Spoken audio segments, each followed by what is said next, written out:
por dentro das principais discussões que impactam seus investimentos e das análises de nossos especialistas sobre as movimentações do mercado financeiro. Falando nisso, nosso encontro é toda manhã, logo após a abertura do mercado. Entre nos canais oficiais do Itaú Personalité e envie suas dúvidas sobre recomendação de investimentos.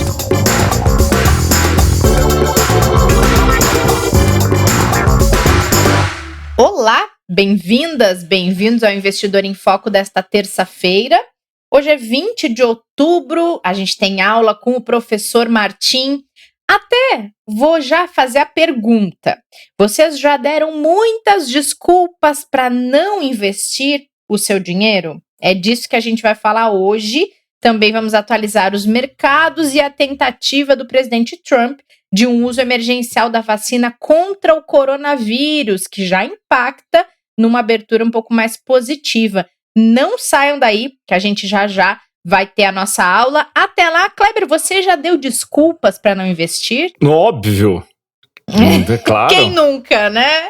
Né? Pra quê? Vamos gastar com outra coisa, né? Uma viagem necessária, né? Que não era, né? Uma compra de algo que você não vai usar, mas você quer, né? E aí você vai dando desculpa. Exato. Medo de não ver o dinheiro parado na conta. Eu já tive isso. Tem de tudo, né? É eu acho verdade. que o professor vai ajudar a turma agora a conseguir encontrar caminhos aí para parar com essas desculpas, né, Rê? É verdade, tomara. Dá para achar caminho sim. Bom dia, professor. Bom dia, tem Renato. solução? Bom dia, Kleber. Ô, professor, a gente podia chamar isso de viés de desculpa. Tem solução para isso? É verdade. Viés de desculpa é uma boa mesmo. Acho que é por aí mesmo, né, Kleber? É isso mesmo, como se auto-enganar, né? É verdade. Então tá, então vamos passar pelo cenário do dia rapidinho para a gente já entrar nesse nosso papo. O Kleber, Estados Unidos está dando o que falar hoje no cenário do dia e também no impacto dos mercados, porque o número de casos de coronavírus por lá está aumentando. E aí, o presidente Trump disse ontem que aposta em um uso emergencial da vacina de uma das farmacêuticas que está em fase de teste, e isso acabou animando os mercados que abriram positivo nessa segunda, mas acabaram fechando em queda. É um misto de preocupações ali com uma pequena euforia, muito ligado a outro fato que a gente falou bastante aqui ontem, né, do pacote de estímulos, e aí ao longo do dia... termina hoje o prazo, inclusive, né? O limite é exatamente hoje. Uhum. E, quer dizer, o limite, né, é o prazo ali que foi meio que estabelecido, só que quando a gente olha para essa questão da vacina, né, que é da Moderna, né, a vacina ela vai passar por alguns testes muito importantes em novembro,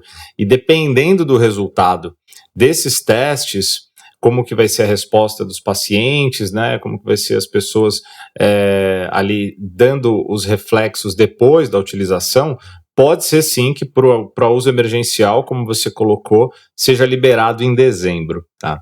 É claro que uma notícia dessa, ela é vista de forma positiva e ao mesmo tempo tem um outro lado que a gente olha de forma um pouco preocupante, né?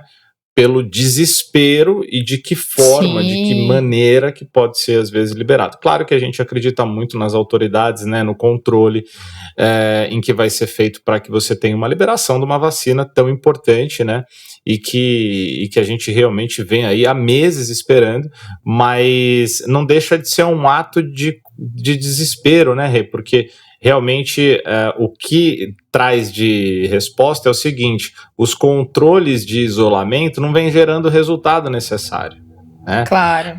A economia não consegue se recuperar também por causa desses isolamentos, de todas as paralisações.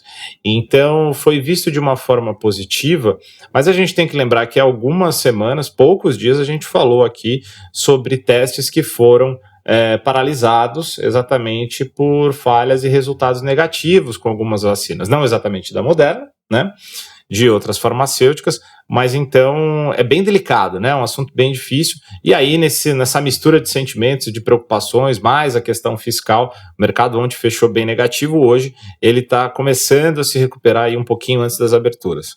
E a gente nunca pode esquecer, Kleber, no momento em que a gente está vivendo, quando se fala em Estados Unidos, que declarações como essa do presidente Trump, elas têm como pano de fundo uma campanha eleitoral. Então, é sempre um objetivo, um impacto. Então, a gente não pode esquecer desse cenário, desse contexto, né? Não é simplesmente, estou tentando rapidamente trazer a vacina. Não, estou tentando trazer a vacina durante a campanha eleitoral, né? Tem que lembrar disso sempre. E uma campanha que, segundo as pesquisas, por enquanto ele está atrás, né? Então, a gente parte do princípio que sim, é um fato que tem possibilidade de acontecer, mas o âmbito político tá ali no meio, tá certinho. Bom, Estados Unidos, ok, Europa, a gente vem falando muito sobre o aumento do número de casos por lá e também essa possibilidade de uma segunda recessão, da interrupção da recuperação econômica que vinha se dando de uma forma bastante otimista. E agora, já falamos aqui de França, também da Inglaterra, falamos de Alemanha, Itália. E Irlanda prepara a implementação de uma restrição considerada nível alto, e o país de Gales anunciou que deve fazer lockdown, ou seja, só espalha o aumento de casos pelos países da Europa, né? A grande preocupação do bloco europeu, ali dos países da região, vem sendo exatamente a Europa começar a dar sinais de perder essa briga, essa batalha para conter a pandemia e manter a economia aberta, né? Essa que é a grande preocupação no momento, porque você tem os dois lados, tem o lado da saúde, né, o lado, obviamente, do impacto na vida das pessoas, pelo lado da pandemia e, naturalmente, aquilo que a gente conversou bastante ontem sobre o aumento de risco da gente acabar tendo uma recessão ainda maior, um atraso ainda maior na recuperação das atividades lá da região. Então, os lockdowns voltaram, como você colocou, a ser considerados em diversas regiões, em algumas regiões específicas já estão acontecendo, e voltando ao primeiro ponto do nosso bate-papo hoje, é ainda mais necessário que a gente realmente tenha outras formas de combate, a vacina é uma delas, para que a gente não fique refém novamente da necessidade dos isolamentos, porque eles vão atrapalhar muito a questão econômica, e a gente estava falando lá atrás, né, Rede, de uma população global, não só europeia, que sofreu muito com os lockdowns, mas era o início. Hoje você tem muitas pessoas, vamos chamar entre aspas, machucadas financeira, economicamente, né? Como que vai ser a reação se tiver novamente um período mais longo de paralisações? Então, sim, o sinal amarelo está aceso, sem dúvida, e é bem preocupante realmente a situação na Europa. É verdade, a gente vai seguir acompanhando isso por aqui e temos aula hoje, não temos desculpa para não participar da aula hoje. Posso só dar um dado antes, Rê, do professor? Claro, diga. Até da onde ele dá aula, lá da FGV, da Fundação Getúlio Vargas, que é para o investidor aí que vem acompanhando a gente falando bastante de inflação, né, Rê? Saiu hoje a segunda prévia de outubro do IGPM e ele veio muito forte de novo, tá? Veio com 2,92 para o mês de outubro nessa prévia, o que já acumula 17,7 no ano, 20,5 em 12 meses. Então... Ai, meu aluguel. Continuamos acompanhando com muita atenção. Por enquanto, isso não vem refletindo no bolso diretamente do consumidor final, mas é um ponto para a gente olhar com bastante atenção aí e acompanhar como é que vão ser os próximos indicadores, principalmente de IPCA e outros de inflação. Muito bem lembrado, Kleber, muito obrigada. Agora você não tem desculpa para não vir à aula. Não, já tô aqui. Senão vai ter lição de casa, hein, Cláudio? Senão vai ter lição de casa aí, vamos ter que ver aí. Não, eu tô estudando vai sem nem ter lição já. Ele tá traumatizado, Martim. Aula dada, aula estudada, Kleber, é isso? Exatamente.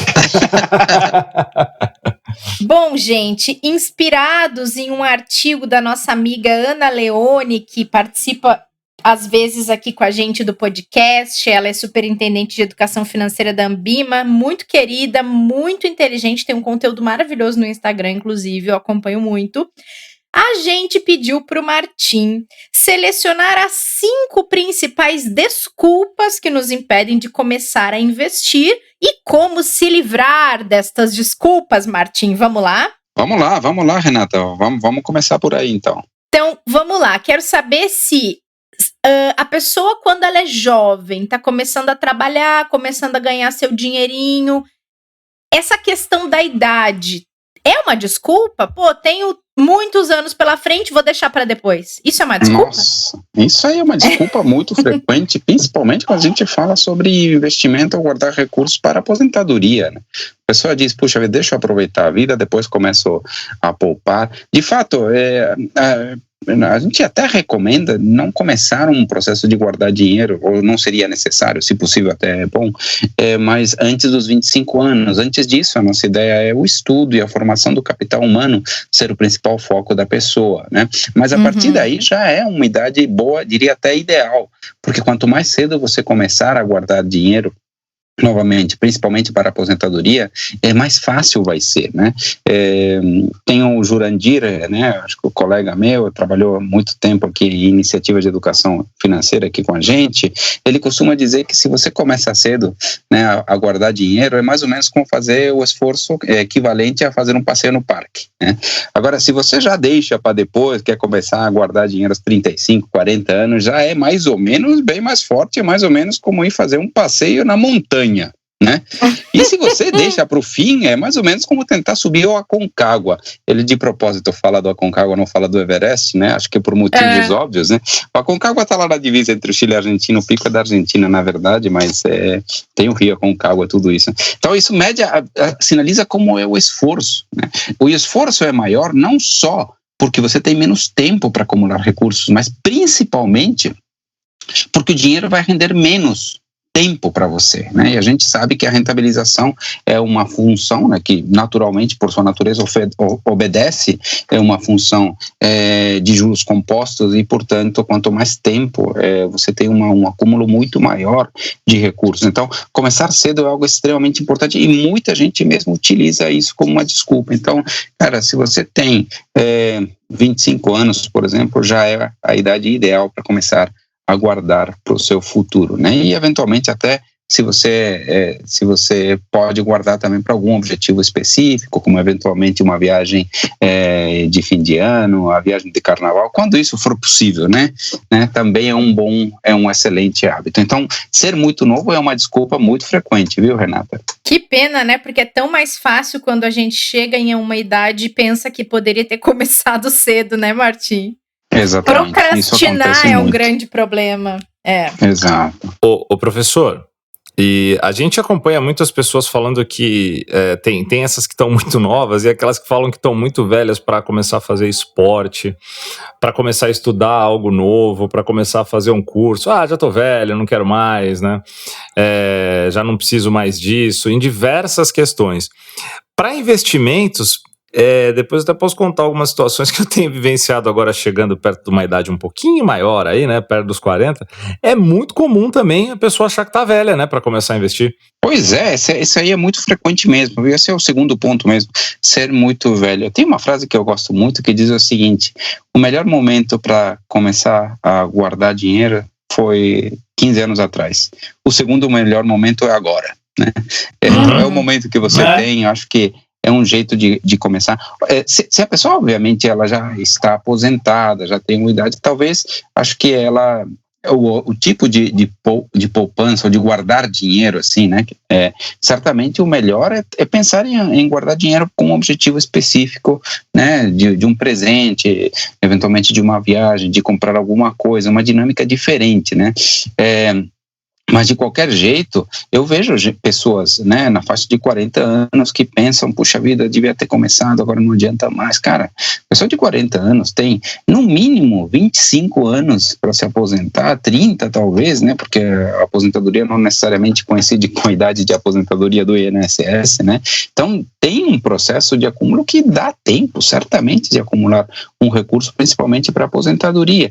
E a outra questão também é de que ir criando o hábito de guardar evita também exageros no consumo que podem te fazer cair do outro lado, que é o sobreendividamento. Então, também tem isso também. Então, criar os hábitos de guardar recursos, né, de sobrar dinheiro todo mês para que possa ser investido, tem esse lado também, evita que você caia do outro lado, né, ao lado de alguém que precisa viver tomando empréstimos que certamente, por sua natureza, principalmente os empréstimos voltados para o consumo, tendem a ser mais caros, né? Então, acho que é um ponto importante. Então, ser muito velho é uma desculpa frequente, sim, mas não deveria ser. É verdade. Eu vejo muito isso hoje em dia, viu, professor? Assim, as pessoas próximas eu falei da idade porque tenho vários amigos aí com 40 anos, 40 e poucos anos, que entendem que se não fez até agora não adianta. E é um erro enorme, né? Porque sempre há tempo de conseguir fazer uma reserva, né? O que não adianta é não fazer, né, Kleber? Oi, Rê.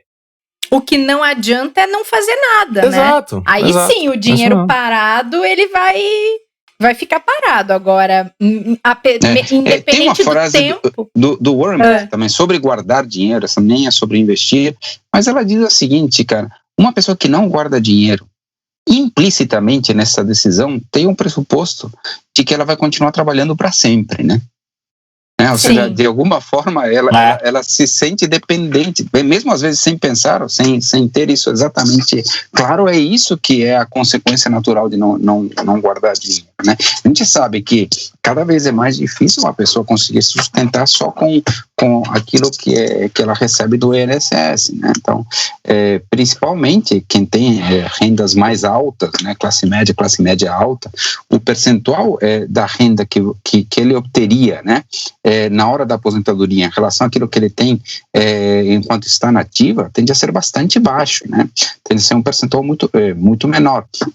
Então, se preparar, e desde cedo, o mais cedo possível, mas a qualquer momento é melhor do que não preparar-se, né? Acho que isso é extremamente importante. Muito bom. E tem gente que comete, Martim, um erro que eu já cometi, até entender que não era bem esse o caminho, de que para investir, se tornar um investidor, uma investidora, tem que ter muito dinheiro.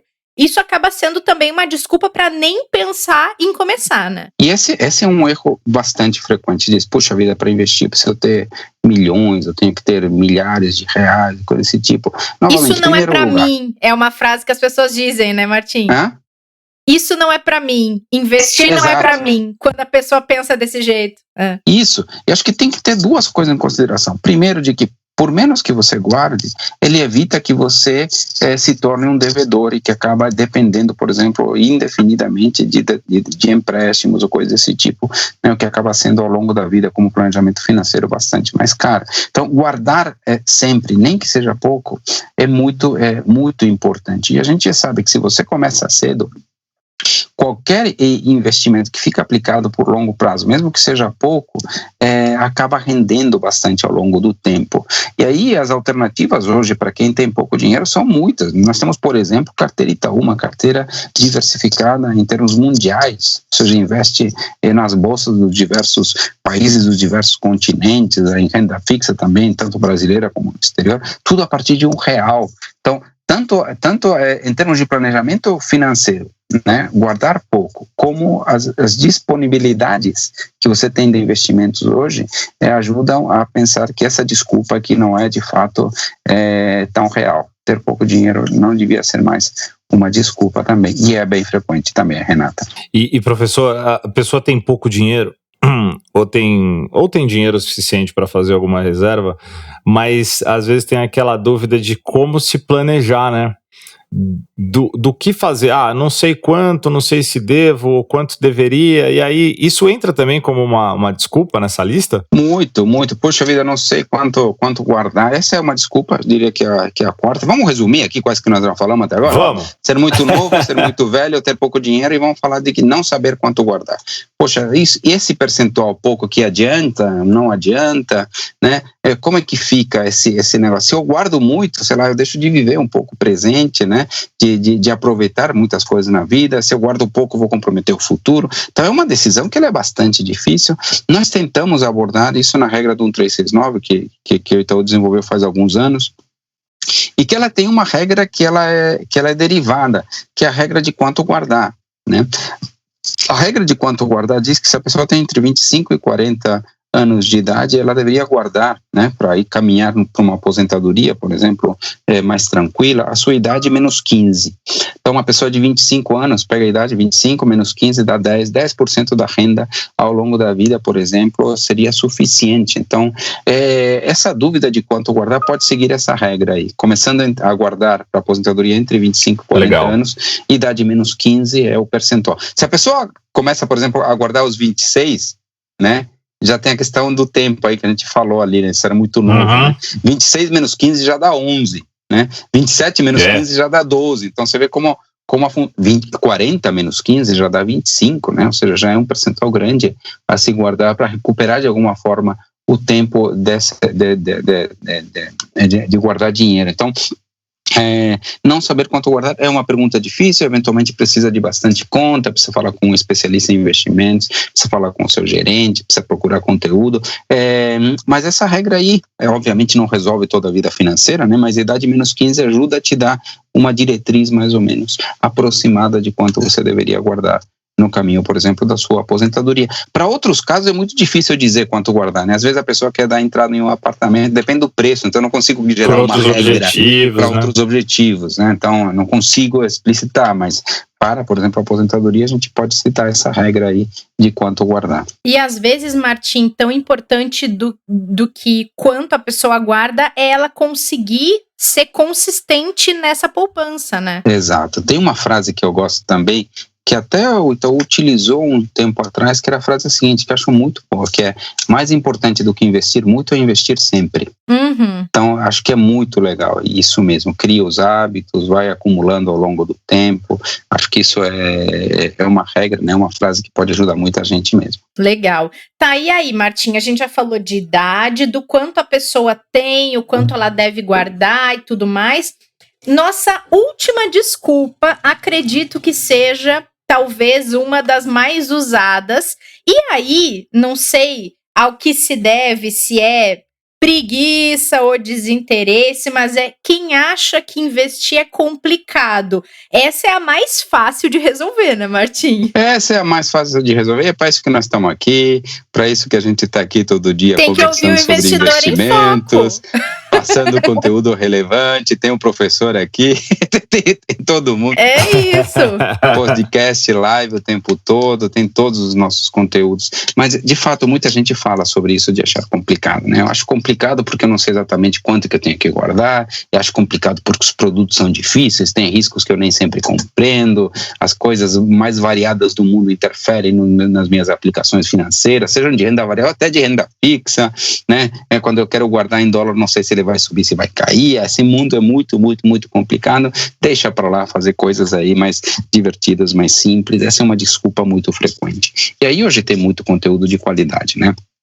A gente produz muito conteúdo de qualidade, certamente, né? É um dos elogios que a gente vê nos comentários das nossas lives, dos nossos podcasts, né? A gente recebe muitos elogios em relação à forma como a gente está ajudando as pessoas, né? O povo brasileiro a investir, né? A poupar mais e investir melhor, ou seja, a conseguir guardar dinheiro, se organizando financeiramente e conseguir direcionar esses recursos guardados para investimentos realmente interessantes que possam ajudar na sua vida no longo prazo. Então, achar complicado não devia ser uma desculpa, porque tem muito conteúdo que te ajuda a entender como funcionam as coisas, né, para que você possa tomar boas decisões.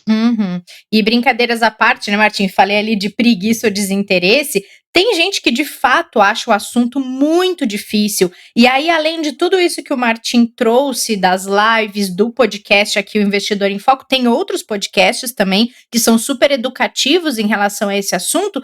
Tem o especialista ali acessível, né, Martim? Que pode ser a pessoa que ajuda a descomplicar na hora de investir, na prática mesmo. Se a pessoa ainda acha difícil entender como isso funciona, pede ajuda de alguém que sabe, porque se for esse o motivo, eu digo que é o mais fácil de solucionar, porque vai ter alguém do lado para dizer, não, isso aqui é isso aqui é assado, isso aqui é assim, e ajudar a descomplicar mesmo, né? Claro, um especialista isento pode recomendar também.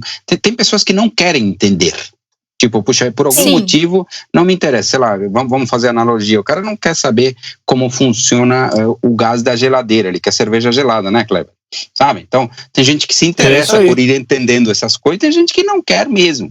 E aí, tá tudo bem, né? E tá tudo bem, é a decisão individual. Mas para essas pessoas é importante que eles tenham acesso exatamente a um especialista isento que possa recomendar e possa dizer, puxa, acho que este caminho, esse tipo de investimento é mais adequado para você, para o seu perfil, etc, etc. E vamos nessa linha. Né? E às vezes o que a pessoa precisa são informações talvez não tão detalhadas, porque não é do mundo dela. Fala, puxa vida, eu sou um médico, eu sou uma pessoa que trabalha com cinema, sou uma pessoa que é um escritor, né? Só, sei lá, não é a minha praia entender a fundo esse mundo, mas tudo bem, se eu conseguir encontrar alguém, né, como os nossos especialistas isentos, né, como um modelo de remuneração que privilegiam o correto atendimento e a satisfação do cliente, certamente isso ajuda a trazer uma tranquilidade enorme, né? Então, a assessoria financeira especializada ajuda também a resolver toda essa questão da complicação também. É aquela coisa, né, professor? A gente não precisa virar um personal trainer para saber que tem que fazer atividade física. A gente não precisa se especializar a fundo num tema para praticá-lo dentro daquilo que é importante para a nossa vida. Investimentos é igual. Exato. Você não precisa entender, uma outra analogia, você não precisa entender quais são os metais que compõem a amálgama de uma obturação, né, para saber que ela precisa ser feita, sabe? Então, dependendo de como as pessoas têm necessidades, isso eu posso dizer como professor, pessoas têm necessidades de níveis diferentes de conhecimento para se sentir confortáveis. Para algumas pessoas, muito detalhe é necessário, para outras pessoas, apenas o entendimento de um contexto. E a confiança é suficiente para tomar alguma decisão ou para se sentir confortável em relação a determinado conteúdo. Né? Então, acho que isso é importante também ter em mente, né, Kleber? Não muito. Rê, agora você vê a diferença e por que estamos aqui com o quadro do professor, né? E a gente aprendendo. Enquanto eu falo simplesmente de atividade física, ele veio com amálgama. Para ver o quanto a gente precisa evoluir, entendeu? Mais uma aula. A gente tá engatinhando, Kleber. Vou pegar até a tabela periódica aqui de novo para estudar. A gente vai com a farinha, o professor já fez bolo com cobertura. Bom, gente, acho que depois de toda essa aula... Deixa eu trazer uma sugestão de tema para uma das próximas aulas. Que ao longo do trabalho atendendo clientes, não só investidores, investidoras, mas todos, a gente tem o oposto da pessoa que tem desculpas e dificuldades para investir, que eu acho que é interessante, que é a pessoa que tem desculpas e dificuldade para usar o dinheiro que acumulou também. Pessoas que sofrem e acabam não conseguindo se desprender daquele recurso, daquele patrimônio que foi guardado para exatamente ser utilizado. Isso acontece muito também, né? Isso acontece muito e, de fato, a grande questão e o grande problema aqui está ligado a que a pessoa acaba aproveitando menos coisas da vida, né? Ou seja, exato. Uma pessoa que guarda demais, de fato, acaba vivendo o presente muitas vezes de uma forma não tão intensa. Por isso que o equilíbrio é importante, né? Eu gosto muito daquela frase, né? A virtude está no meio, né? In medium virtus, né? Que diz exatamente isso, né? Quer dizer, não é para a gente exagerar, nem por um lado, querendo guardar demais, isso tem nome, inclusive, né, para os cristãos, isso se chama avareza, né, e nem ir para o outro lado, que é o exagero, a gastança, a perduralidade, né, que também acaba comprometendo o futuro. Então, tentar encontrar um equilíbrio entre essas duas coisas é algo extremamente importante. Anota aí para a gente ter mais uma aula, então, por favor. Já anotei. Como não ser muquirana é o nome do nosso episódio. Isso! Exato. Mas é verdade. E é real, viu? Assim, já teve várias situações de ter que sentar com pessoas e falar assim, pode gastar, tá tudo bem. Tipo, a pessoa você já me contou uma. Esse é tipo alguma coisa que precisa, para você falar isso, né, Kleber, você teve que fazer todo um estudo, você teve que verificar exatamente. A rentabilidade esperada, a duração de tempo, ou seja, é uma questão técnica também. Muitas vezes a pessoa não gasta E é muito frequente que ela não gasta de medo de que falte, né? Puxa vida, mas, cara, é uma decisão técnica. Quanto que é possível extrair de recursos, de renda desses investimentos? Né? Isso traz uma tranquilidade para uma pessoa que passa por um processo, digamos assim, de recomendação de assessoria de renda, né? Que, no fim das contas, traz tranquilidade para a pessoa. Né? Às vezes a pessoa não está tranquila. Né? E acho que certamente uma assessoria ajuda nesse sentido, né, Kleber? Com certeza. Legal, professor, muito bom. Muito bom, fica anotado aqui no nosso caderninho. Em relação a hoje, acredito que não tem mais desculpa para não investir depois dessa aula, né, Kleber? De jeito nenhum, só se realmente não quiser, né? Aí já é outra coisa. É isso aí, é isso mesmo. Aí continua ouvindo o podcast até a gente convencer a começar. Boa. Muito bom, gente. Martim, obrigada mais uma vez, foi ótimo, como sempre. Depois eu te mando essa nossa listinha. Eu agradeço toda semana aqui pela participação, né? Semana que vem tem mais aí, né? Combinadíssimo. Um grande abraço. Valeu, gente. Para você também, Martim, Kleber, nos encontramos nesta quarta-feira, no próximo episódio. Combinado, Rê. Estaremos aqui amanhã. Combinado. Obrigada a todo mundo que nos acompanhou hoje. Boa terça. Cuidem-se e até o próximo episódio. Fique por dentro das principais discussões que impactam seus investimentos e das análises de nossos especialistas sobre as movimentações do mercado financeiro. Falando nisso, nosso encontro é toda manhã, logo após a abertura do mercado. Entre nos canais oficiais do Itaú Personalité e envie suas dúvidas sobre recomendação de investimentos.